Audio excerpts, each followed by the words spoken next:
The Sphinx by Edgar Allan Poe. During the dread reign of the cholera in New York, I had accepted the invitation of a relative to spend a fortnight with him in the retirement of his cottage on the banks of the Hudson.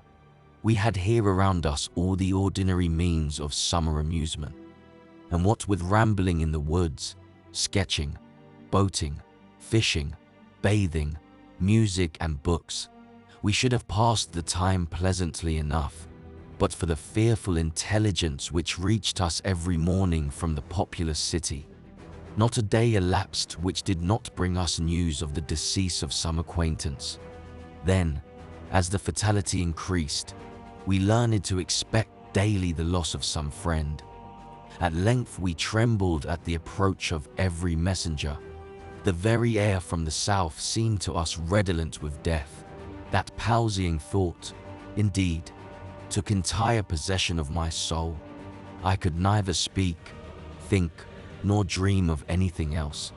My host was of a less excitable temperament, and, although greatly depressed in spirits, exerted himself to sustain my own.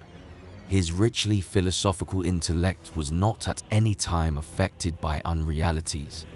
To the substances of terror he was sufficiently alive, but of its shadows he had no apprehension. His endeavors to arouse me from the condition of abnormal gloom into which I had fallen were frustrated in great measure by certain volumes which I had found in his library. These were of a character to force into germination whatever seeds of hereditary superstition lay latent in my bosom. I had been reading these books without his knowledge, and thus he was often at a loss to account for the forcible impressions which had been made upon my fancy.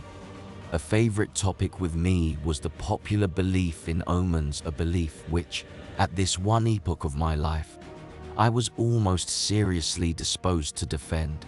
On this subject we had long and animated discussions, he maintaining the utter groundlessness of faith in such matters, I contending that a popular sentiment arising with absolute spontaneity, that is to say without apparent traces of suggestion, had in itself the unmistakable elements of truth, and was entitled to as much respect as that intuition which is the idiosyncrasy of the individual man of genius.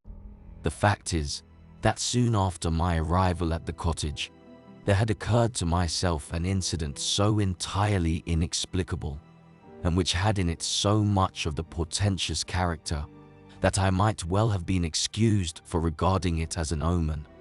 It appalled, and at the same time so confounded and bewildered me, that many days elapsed before I could make up my mind to communicate the circumstances to my friend. Near the close of an exceedingly warm day, I was sitting, book in hand, at an open window, commanding, through a long vista of the river banks, a view of a distant hill, the face of which nearest my position had been denuded by what is termed a landslide of the principal portion of its trees. My thoughts had been long wandering from the volume before me to the gloom and desolation of the neighboring city. Uplifting my eyes from the page, they fell upon the naked face of the hill, and upon an object, upon some living monster of hideous conformation, which very rapidly made its way from the summit to the bottom, disappearing finally in the dense forest below. As this creature first came in sight, I doubted my own sanity, or at least the evidence of my own eyes, and many minutes passed before I succeeded in convincing myself that I was neither mad nor in a dream. Yet when I described the monster, which I distinctly saw and calmly surveyed through the whole period of its progress, my readers, I fear, will feel more difficulty in being convinced of these points than even I did myself. Estimating the size of the creature by comparison with the diameter of the large trees near which it passed, the few giants of the forest which had escaped the fury of the landslide, I concluded it to be far larger than any ship of the line in existence. I say ship of the line, because the shape of the monster suggested the idea the hull of one of our 74s might convey a very tolerable conception of the general outline. The mouth of the animal was situated at the extremity of a proboscis some 60 or 70 feet in length, and about as thick as the body of an ordinary elephant. Near the root of this trunk was an immense quantity of black shaggy hair, more than could have been supplied by the coats of a score of buffaloes. And projecting from this hair downwardly and laterally sprang two gleaming tusks not unlike those of the wild boar, but of infinitely greater dimension, extending forward, parallel with the proboscis, and on each side of it was a gigantic staff, 30 or 40 feet in length, formed seemingly of pure crystal, and in shape a perfect prism. It reflected in the most gorgeous manner the rays of the declining sun. The trunk was fashioned like a wedge with the apex to the earth. From it there were outspread two pairs of wings, each wing nearly 100 yards in length, one pair being placed above the other, and all thickly covered with metal scales, each scale apparently some 10 or 12 feet in diameter. I observed that the upper and lower tiers of wings were connected by a strong chain, but the chief peculiarity of this horrible thing was the representation of a death's head, which covered nearly the whole surface of its breast, and which was as accurately traced in glaring white upon the dark ground of the body, as if it had been there carefully designed by an artist. While I regarded this terrific animal, and more especially the appearance on its breast, with a feeling of horror and awe, with a sentiment of forthcoming evil, which I found it impossible to quell by any effort of the reason, I perceived the huge jaws at the extremity of the proboscis suddenly expand themselves, and from them there proceeded a sound so loud and so expressive of woe that it struck upon my nerves like a knell. And as the monster disappeared at the foot of the hill, I fell at once, fainting, to the floor. Upon recovering, my first impulse of course was to inform my friend of what I had seen and heard, and I can scarcely explain what feeling of repugnance it was, which, in the end, operated to prevent me. At length, one evening, some 3 or 4 days after the occurrence, we were sitting together in the room in which I had seen the apparition, I occupying the same sayat at the same window, and he lounging on a sofa near at hand. The association of the place and time impelled me to give him an account of the phenomenon. He heard me to the end, at first laughed heartily, and then lapsed into an excessively grave demeanor, as if my insanity was a thing beyond suspicion. At this instant I again had a distinct view of the monster, to which, with a shout of absolute terror, I now directed his attention.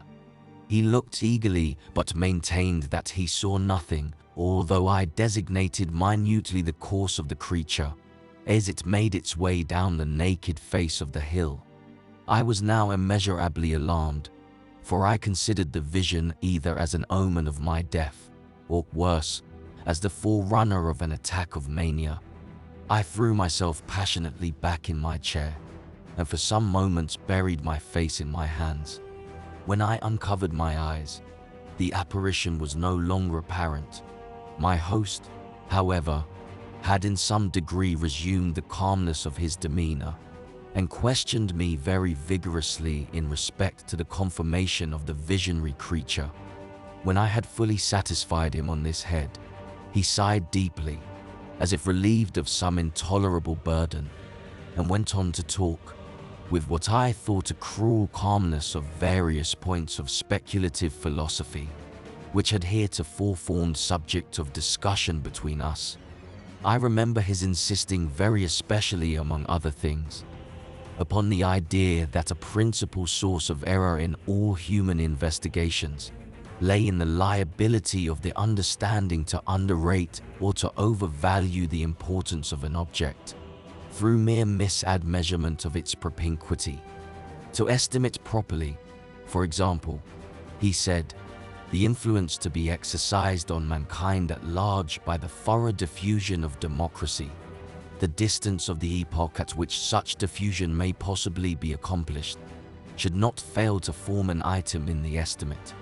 Yet can you tell me one writer on the subject of government who has ever thought this particular branch of the subject worthy of discussion at all? He here paused for a moment, stepped to a bookcase, and brought forth one of the ordinary synapses of natural history, requesting me then to exchange seats with him, that he might the better distinguish the fine print of the volume. He took my armchair at the window, and, opening the book, resumed his discourse very much in the same tone as before. "But for your exceeding minuteness," he said, "in describing the monster, I might never have had it in my power to demonstrate to you what it was. In the first place, let me read to you a schoolboy account of the genus Sphinx, of the family Crepuscularia, of the order Lepidoptera, of the class of Insecta or insects. The account runs thus: 4 membranous wings covered with little colored scales of a metallic appearance, mouth forming a rolled proboscis, produced by an elongation of the jaws, upon the sides of which are found the rudiments of mandibles and downy palpi, the inferior wings retained to the superior by a stiff hair, enten in the form of an elongated club, prismatic, abdomen pointed.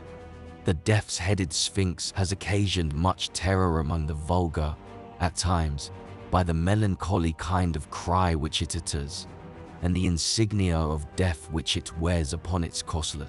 He here closed the book and leaned forward in the chair, placing himself accurately in the position which I had occupied at the moment of beholding the monster.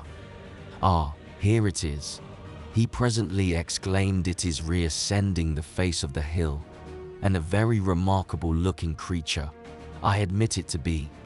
Still, it is by no means so large or so distant as you imagined it. For the fact is that, as it wriggles its way up this hair, which some spider has wrought along the window sash, I find it to be about the 16th of an inch in its extreme length, and also about the 16th of an inch distant from the pupil of my eye.